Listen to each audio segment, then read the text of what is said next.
사사기 강의 네 번째 시간이 되겠습니다. 일본의 미즈노 겐조라고 하는 유명한 시인이 있습니다. 이분이 어떤 분이냐면 초등학교 4학년 때 뇌망염에 걸려서 전신마비 장애인이 되고 말았습니다. 몸을 움직일 수 없는 것은 물론이었고 말도 할 수 없는 중증 장애를 가지게 되었습니다. 근데 고통 가운데 주님을 깊이 만나요. 그리고 말을 할 수 없으니까 눈을 깜빡이는 방식으로 글자를 이렇게 맞춰서 그런 방식으로 시를 쓰기 시작합니다. 간절하고 맑은 영혼으로 쓴 시는 많은 사람들에게 그리스도를 알리는 통로가 되었습니다. 이 사람은 방송과 그리고 시집 출판을 통해서 가장 많은 일본인들에게 예수 그리스도를 증거했다라고 알려진 그런 사람입니다. 몸을 움직일 수도 없고 말도 할 수 없는 이 중증 장애를 가진 이 미즈노 겐조가 어떻게 이런 삶을 살 수 있었겠습니까? 여러 가지 이유가 있었겠지만 핵심 이유는 분명해요. 그가 예수 그리스도의 은혜를, 하나님의 은혜를 항상 기억하고 사는 사람이었기 때문이고 그 안에서 머물러 살았던 사람이기 때문인 것입니다. 그가 쓴 시가 참 많이 있는데 그 중에 잊어버리기 전에 라고 하는 제목의 시가 있습니다. 지금 들은 것, 본 것, 마음에 느꼈던 것, 잊어버리기 전에, 사라지기 전에 주님의 아름다운 일을 찬양하는 시를 만든다. 여러분은 죄인이죠. 죄인의 괴수 아니겠습니까?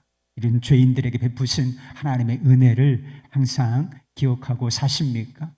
그 은혜를 기억하기 위해서 여러분들은 무엇을 하고 계신가요? 지난주까지는 사사기의 서론적인 부분을 살펴보았습니다. 그런데 이제 3장, 이 3장에서부터 본격적으로 이제 사사들이 등장하기 시작합니다. 하나님과 그분의 은혜를 잊고 고통과 슬픔, 실패의 늪에 빠진 사람들, 하나님께서는 이런 사람들을 그냥 내버려 두시지 아니하고 사사라고 하는 구원자를 세우셔서 그들을 건져내신다는 것입니다.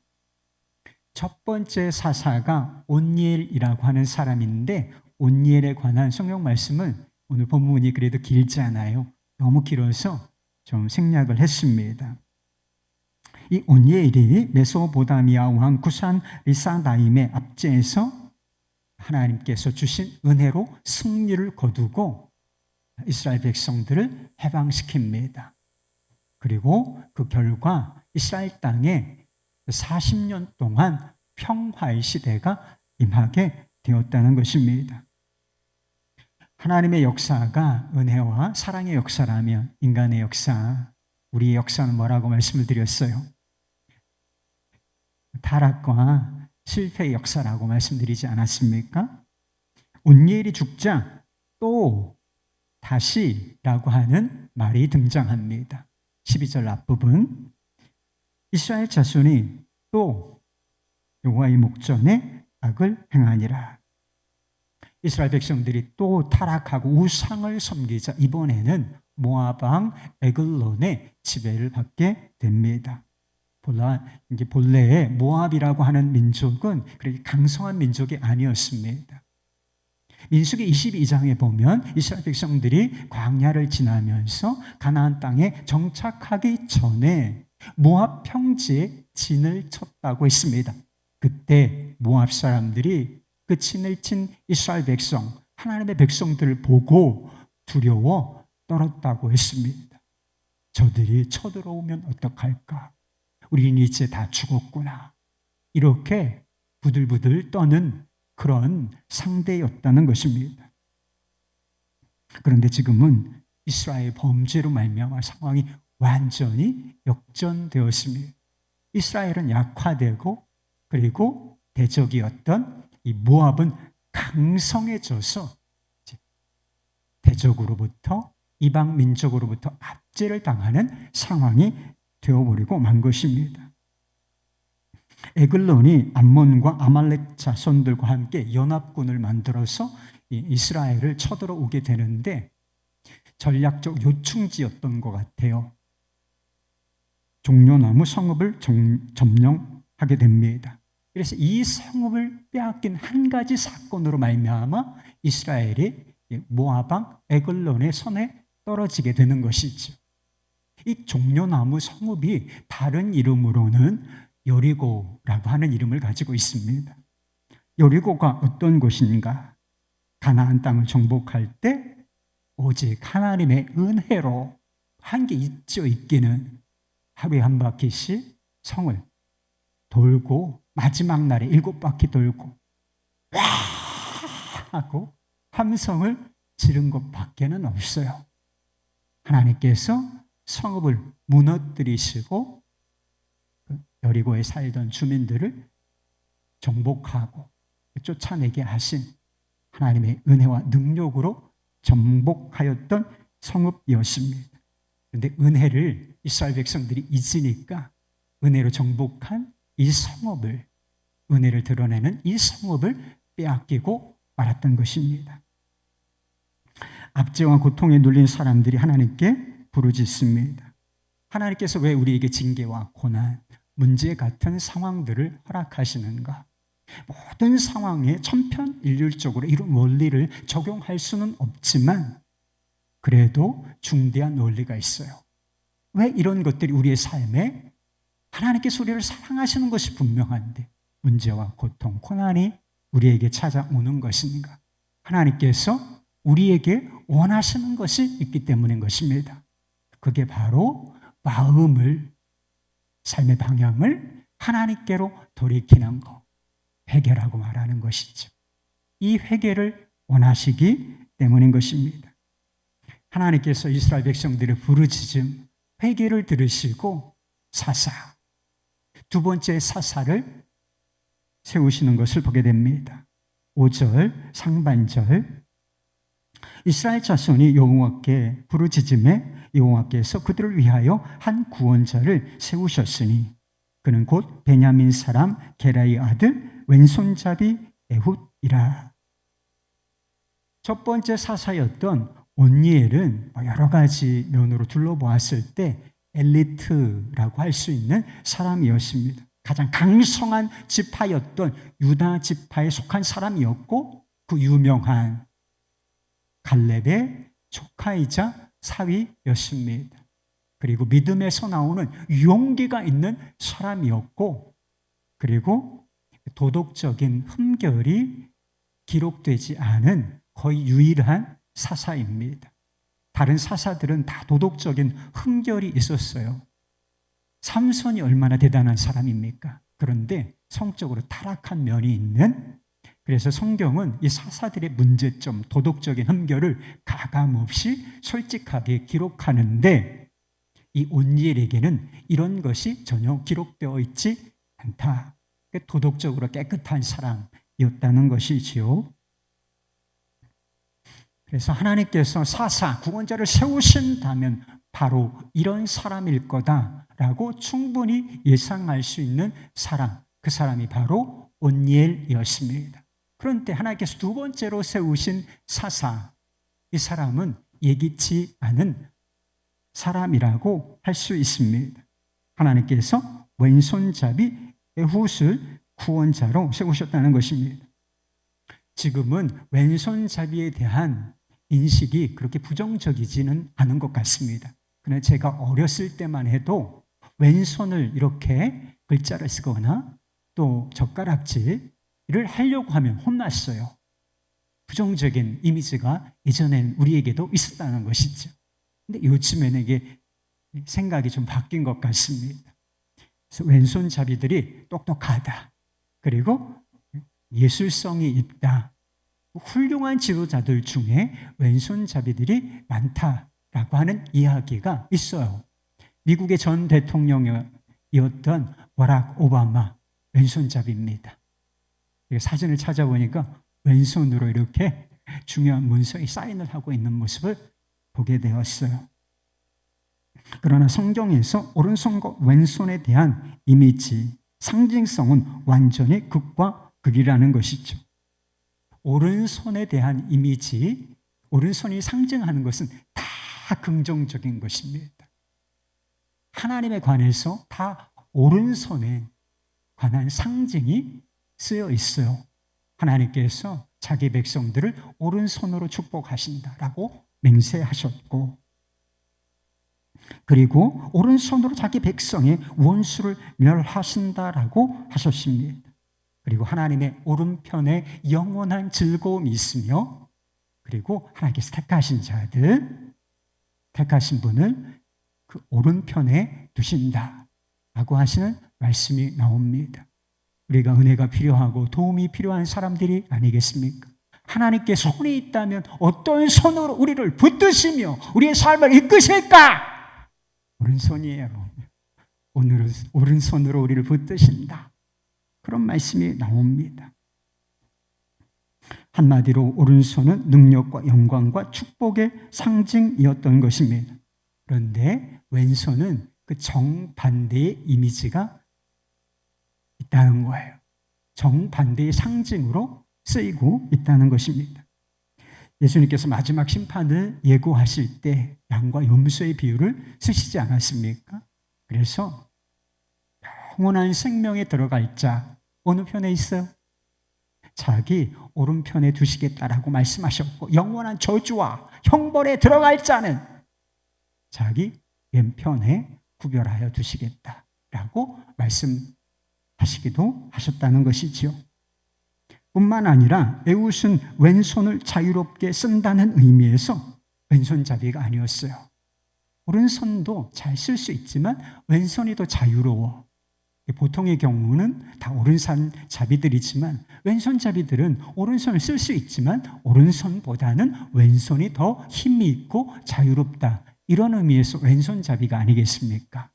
그런데 에웃은 그런 의미의 왼손잡이가 아니었다. 왼손잡이라고 하는 단어의 원어를, 그 의미를 생각해 보면 오른손을 쓸 수 없는 자라고 하는 의미가 들어 있습니다. 어떤 식으로든지 오른손이 기형이거나 마비가 되었다라고 생각할 수 있는 것이지요. 물론 이 단어를 왼손을 자유롭게 쓰도록 훈련된 사람이라 이렇게 해석하는 경우도 있어요. 찾아보니까, 그리고 근거가 있는데 사사기 20장 말씀에 보면 베냐민 지파에 왼손잡이 용사 700명이 있었다고 했습니다.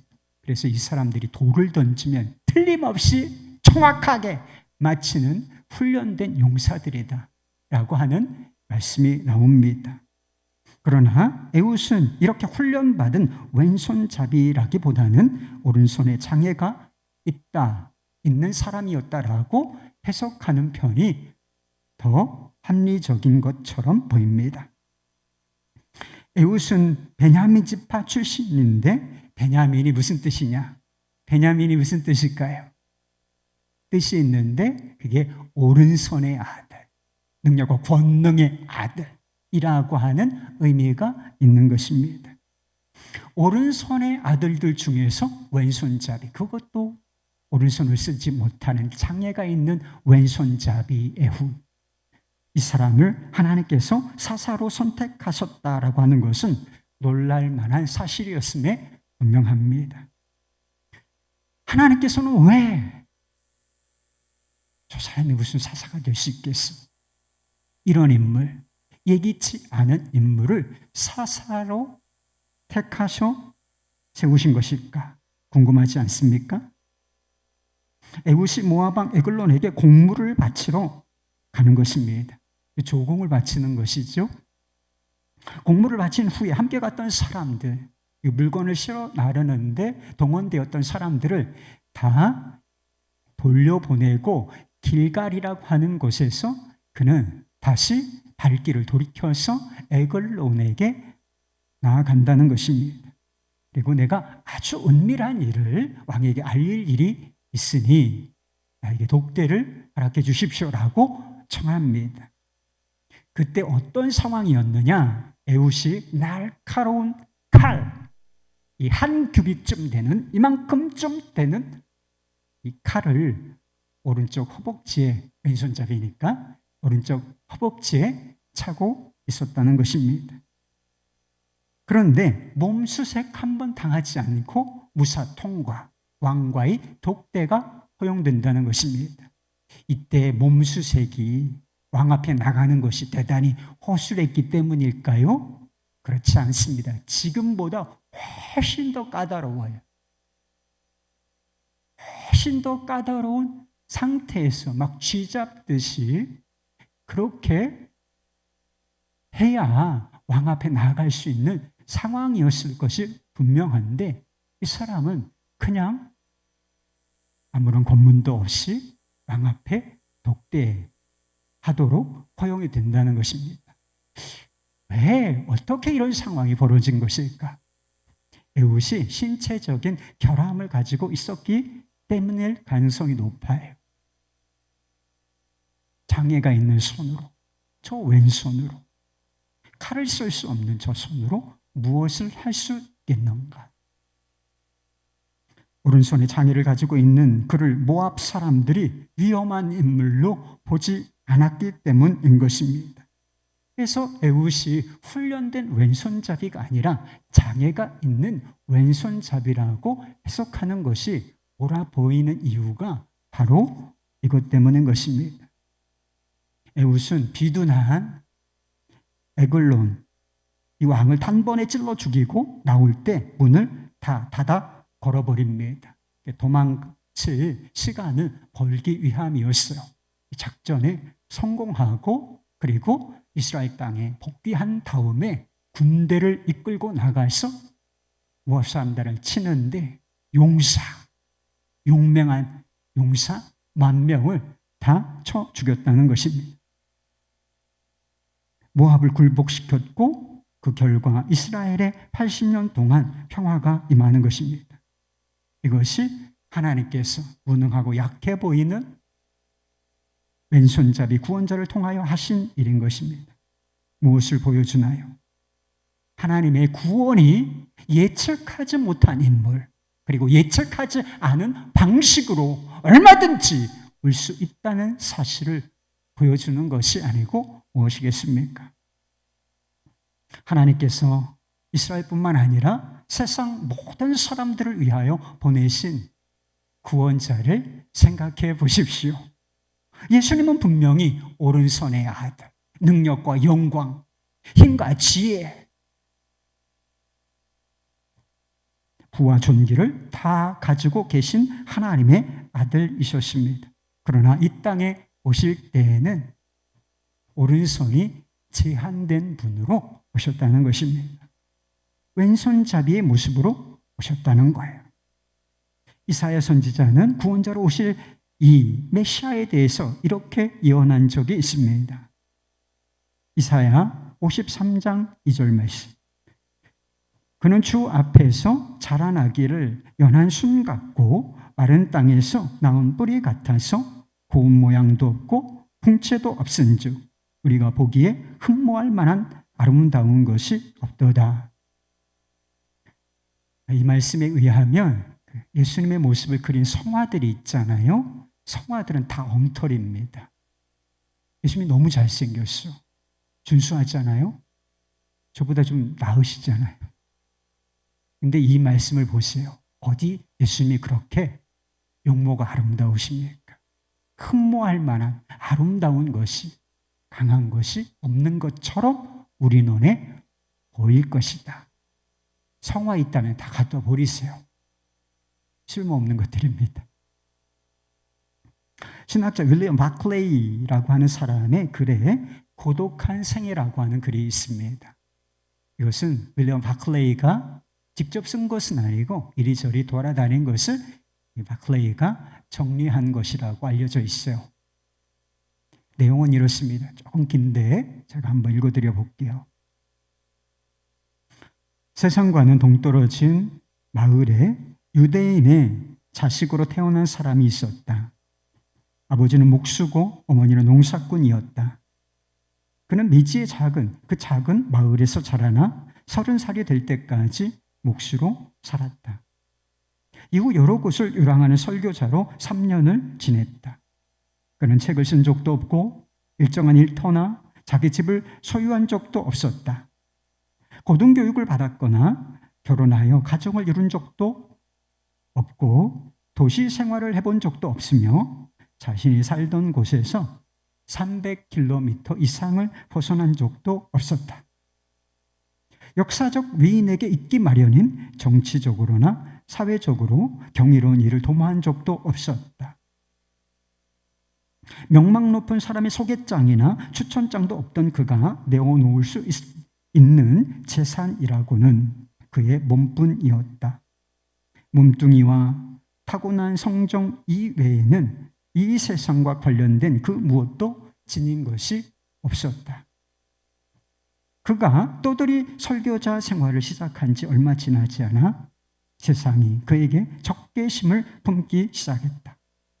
그의 친구들은 그를 버리고 도망갔고 그 중에 한 사람은 그를 배신하기까지 했다. 그는 반대자의 손에 넘겨져서 형식적인 재판 과정을 거친 뒤 두 강도와 함께 십자가에 못 박혔다. 그가 죽기 전 그를 십자가에 못 박은 처형자들은 그의 유일한 재산이었던 겉옷을 서로 갖기 위해 그가 보이는 데서 제비를 모았다. 그의 숨이 멎자 시체는 남의 무덤에 안치되었다. 한 인간의 고독한 생애였다. 그러나 2000년의 세월이 흐른 어느 날 그는 인류의 중심에 그리고 영원을 향한 대열의 최선두에 서 있다. 역사상 가장 강력한 군대, 가장 권위 있는 집단, 가장 뛰어난 왕들을 모두 모은 인류의 삶에 미친 영향력에 관한 한 저 고독한 생애에는 전혀 필적할 수 없다. 이 낮고 정말 고독한 생애를 살았던 분이 누구십니까? 우리의 구원자이신 예수 그리스도이신 것이죠. 종교 지도자들은 예수님을 볼 때 귀히 보지 않았어요. 정말 귀한 분이신데, 그리고 정말 위대하고 귀한 일을 하러 오신 분이신데 아주 천한 시각으로, 상종할 수 없는 사람이라는 시각으로 그를 바라보았다는 것입니다. 그리고 유대인들은 나무에 달린 자, 하나님께 저주를 받은 자라고 생각했을 뿐이라는 것이지요. 예수님께서 하나님이 보내실 메시아, 구원자일 것이라고 사람들이 전혀 예상치를 못했다라고 하는 뜻인 것입니다. 그러나 하나님께서는 예기치 않은 구원자와 방법을 통하여 죄와 사망의 권세에서 사람들을 자유롭게 하셨다라고 하는 것입니다. 교만으로 비둔해진 사탄의 심장부에 실패처럼 보이는 십자가, 그러나 능력의 십자가를 깊숙이 찔러 넣으셨다는 것입니다. 그리하여 사단의 권세, 죄의 권세, 사막의 권세를 파시고 그 아래에서 종속되어 압제를 당하고 있었던 우리 인간들을 구원해 내시게 되었다는 것입니다. 하나님께서 예수 그리스도 안에서 택하신 사람들, 이것도 예측하기 어려운 것은 마찬가지입니다. 하나님께서 택하시고 부르시는 사람들이 어떤 사람일까? 여러분은 생각해 보신 적이 있습니까? 가장 지혜롭고 능력 있는 어떤 사람, 어떤 특별한 자질을 갖추고 있는 사람을 하나님께서 택하시고 부르실까? 아니에요. 사도 바울은 하나님께서 왼손잡이들을 택하여 부르셨다라고 말씀하고 있습니다. 고린도전서 1장 26절, 28절까지 말씀. 형제들아, 너희를 부르심을 보라. 육체를 따라 지혜로운 자가 많지 아니하며 능한 자가 많지 아니하며 문벌 좋은 자가 많지 아니하도다.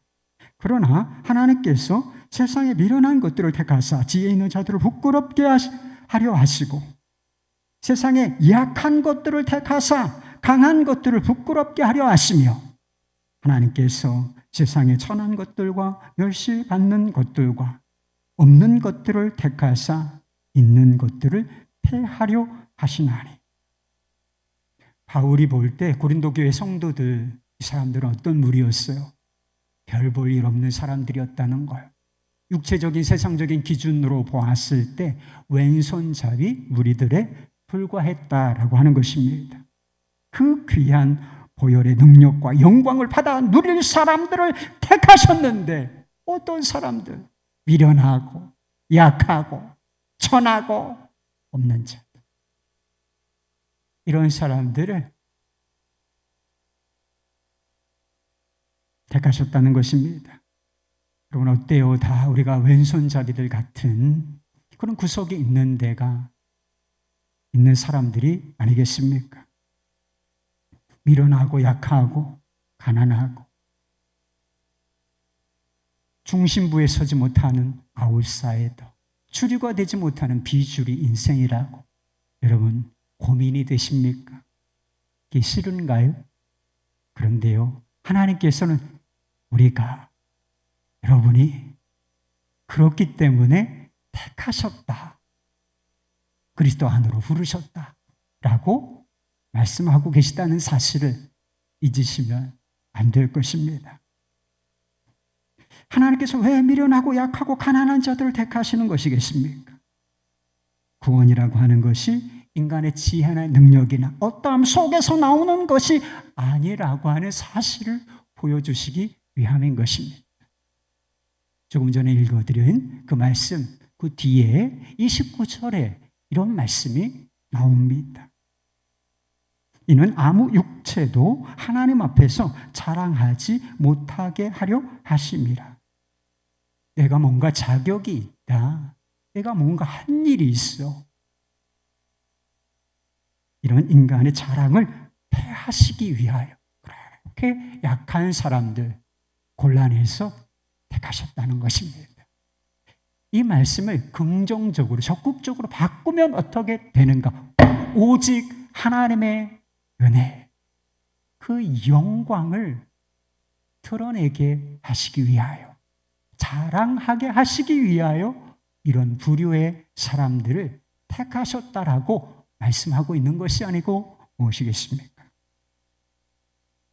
이스라엘 자손들이 빼앗긴 종려나무 성읍, 이 성읍은 인간이 칼을 쓰지 않고 대적과 싸우지 않고 정복한 성읍이었습니다.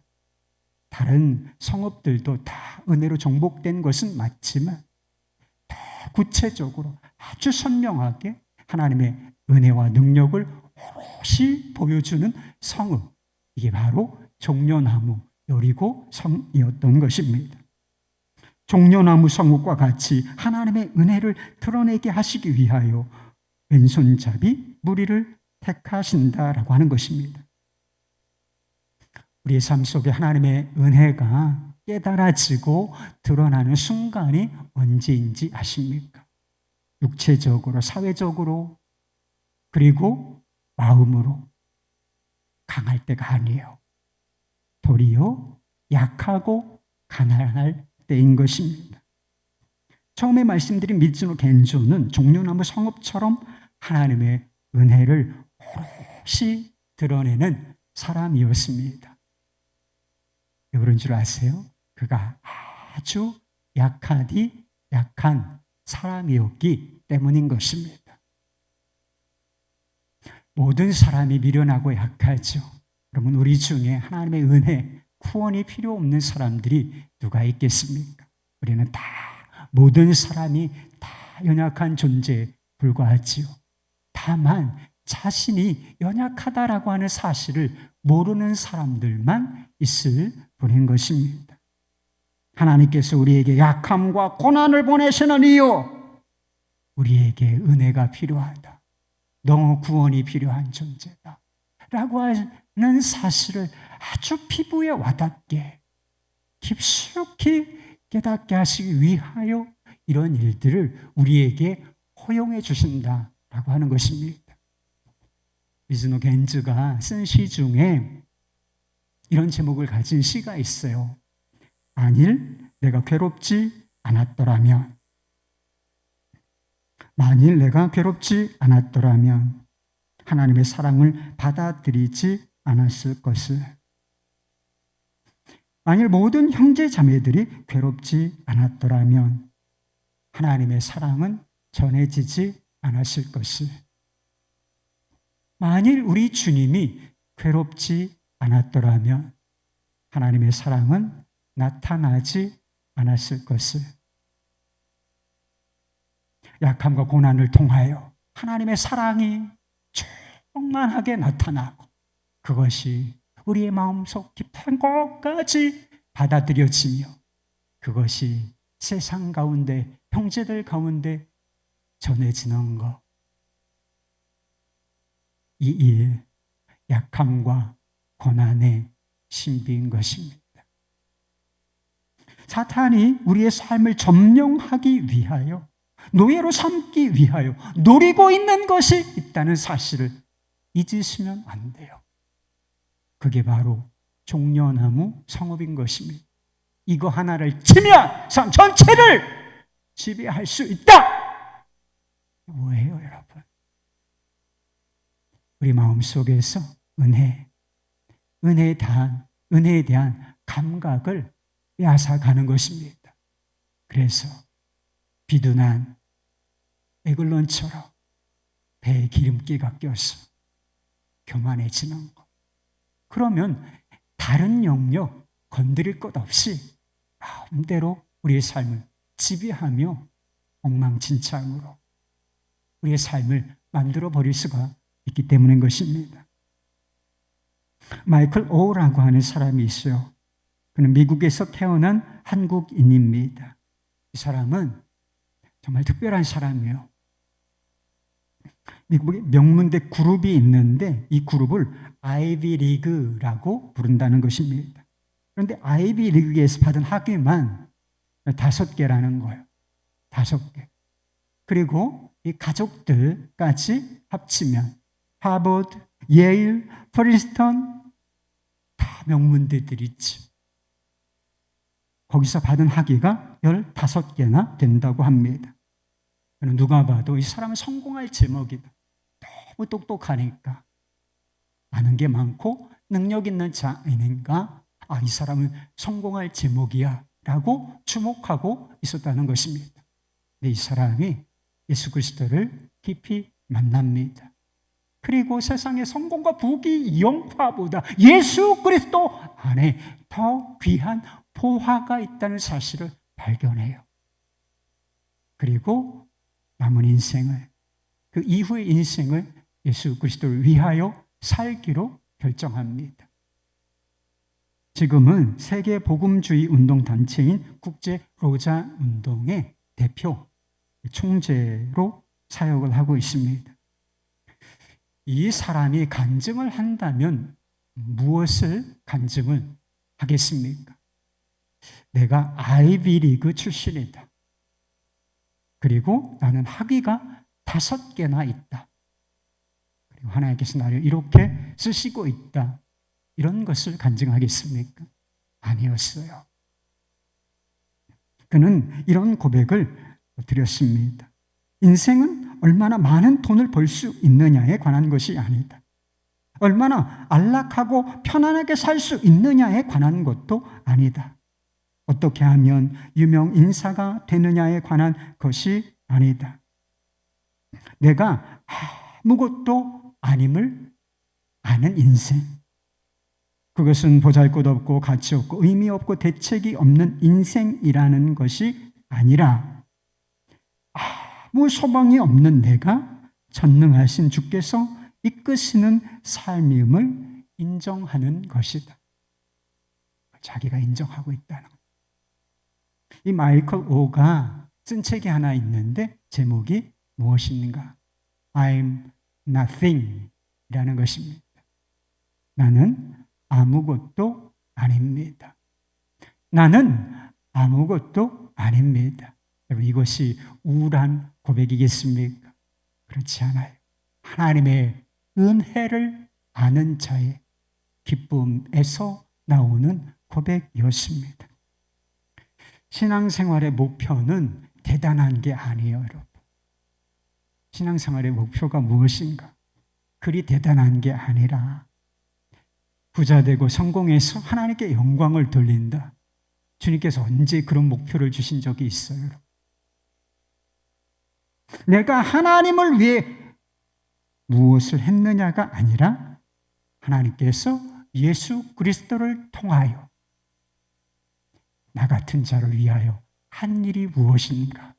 이 하나님의 은혜를 드러나는, 자랑하고 드러내는 것. 이 은혜를 아는 자로 사는 것. 그게 신앙생활의 목표입니다. 내 안에 에글론이 죽어야 하는 것입니다. 십자가의 그 날카로운 칼에, 은혜의 칼에 깊숙이 찔려 우리 마음에서 교만과 자기의라는 기름덩이가 쏟아져 나와야 하는 것입니다. 나는 아무것도 아닙니다. 오직 예수뿐입니다. 내가 자랑할 것은 오직 십자가뿐입니다. 이 고백으로 살고 이 고백을 세상 가운데 선포하는 것, 그것이 바로 왼손잡이들인 우리를 하나님께서 세상 가운데서 구별하시고 택하신 이유인 것입니다. 사랑하는 여러분, 아무것도 아닌 자의 자유와 기쁨을 누리며 사실 수 있기를 바랍니다. 왜 힘든 줄 아세요? 자꾸 뭐가 되려고 하기 때문이에요. 아무것도 아닙니다. 이런 고백에서 나오는 자유와 기쁨을 누리실 수 있기를 바랍니다. 그리고 그 아무것도 아닌 자, 아무 소망이 없는 자들을 위하여 모든 것을 내어주신 우리 주님의 은혜, 그것을 기억하고 그것을 누리고 그것을 오롯이 드러내는 하나님의 백성으로 사실 수 있기를 우리 주 예수 그리스도의 이름으로 축원합니다.